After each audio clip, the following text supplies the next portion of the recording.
तो आखिरकार भारत और बांग्लादेश के बीच कानपुर में दूसरा टेस्ट मैच शुरू हुआ और उम्मीद यही थी कि शायद वहाँ पर जो वेदर कंडीशन है वो इस वक्त वहाँ पर टेस्ट कराना क्या सही था।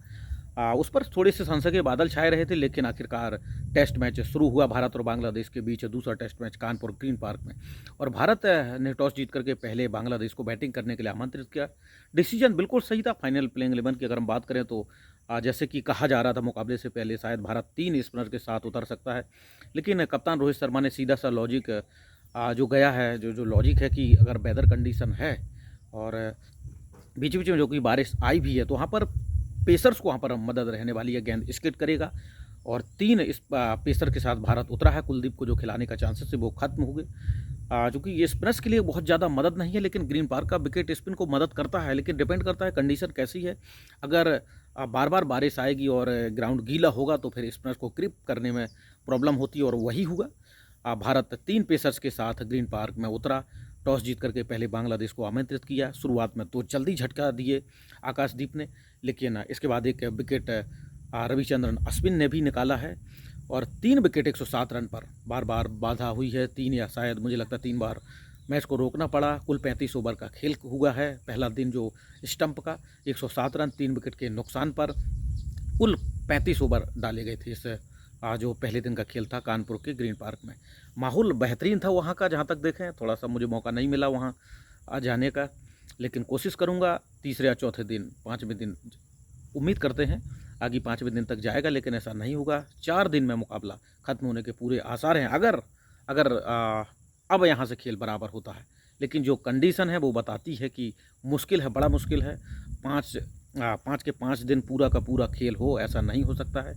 कंडीशन अभी भी लगातार बनी हुई है। जो 1 या 2 तारीख तक वेदर कंडीशन ख़राब रहेगी। कानपुर में पूरा इलाका बिल्कुल एकदम बहुत जगह बारिश हुई है, लेकिन अच्छी बात है कि बहुत ज़्यादा बारिश ग्रीन पार्क स्टेडियम में नहीं देखने को मिली है।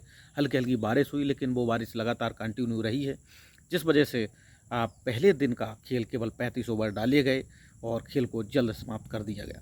अब यहाँ से अगर मैच के रिजल्ट को देखें तो कोशिश करनी होगी तेज़ बॉलर्स को कि बांग्लादेश की जो पहली इनिंग्स है, जो जब खेल शुरू होगा, अगर पानी नहीं आता है तो खेल जो है वो टाइम से शुरू होगा और पहला जो सेशन है वहाँ पर कोशिश करनी होगी कि कम से कम 3 या 4 विकेट अगर भारत निकाल लेता है तो फिर चांसेस रहेंगे कि रिजल्ट आने के इस मुकाबले में। हालांकि क्रिकेट में कुछ भी पॉसिबल है। अभी पहला दिन खत्म हुआ, 35 ओवर डाले गए हैं। रिजल्ट के लिए 2 या ढाई दिन बहुत होते हैं मैच के, खासतौर से ग्रीन पार्क में भी। मैंने मुकाबला देखा था भारत और साउथ अफ्रीका के बीच, जो टेस्ट मैच खेला गया था उस पर मुकाबला 3.5 दिन में ख़त्म हो गया था और स्टूडेंट गैलरी में था। मैंने वो पूरा मैच देखा था। 3.5 दिन, पौने या 4 दिन ऐसे चला था। तो उनके जो कप्तान थे इंग्लैंड के पीटरसन, खासा खफा नज़र आए थे उस विकेट को लेकर के। आईसीसी से भी शिकायत की थी और आईसीसी ने भी इस पर एक्शन लिया था कुछ, शायद मुझे लगता है कि ऐसा हुआ था। और बड़े अंतराल के बाद अब कानपुर को टेस्ट होस्ट करने का मौका मिला है। और ऐसा नहीं है कि 3.5 दिन में मुकाबले ख़त्म नहीं हुए। फिरोजशाह कोटला वहाँ पर भी बहुत सारी ऐसी चीज़ें हुई थी, बहुत बातें हुई थी। जब भारत और श्रीलंका के बीच मुकाबला खेला गया था, अनइवन बाउंस था और जाकर के दिलशान को 3 या 4 बाउंसर जाकर लगे थे, महिला जयवर्धने को भी लगे थे और वहाँ से फिर मुकाबले को बंद कर दिया गया था और 1 साल का बैन भी लगाया गया था, मुझे लगता है शायद फिरोजशाह कोटला पर, लेकिन फिर वो बैन को खोल दिया गया था और वहाँ लगातार मुकाबले खेले गए। लेकिन कानपुर के साथ हमेशा नाइंसाफ़ी हुई है और जब टीम हारती है 3.5 दिन में ख़त्म हुआ। ऐसा नहीं है कि बहुत सारे ऐसे ग्राउंड हुए, चेन्नई में ख़त्म हुए हैं, दिल्ली में कोलकाता में भी मुकाबले कई बार 3 दिन 3.5 दिन में ख़त्म हुए हैं। वहाँ पर कोई ऐसा एक्शन नहीं लिया गया, लेकिन कानपुर का जो क्राउड है, क्रिकेट का जो जुनून है वो ज़बरदस्त रहता है। और जब दूसरे दिन का खेल शुरू होगा तब देखेंगे कि भारतीय जो तेज गेंदबाज है वो किस तरीके का खेल दिखाते हैं।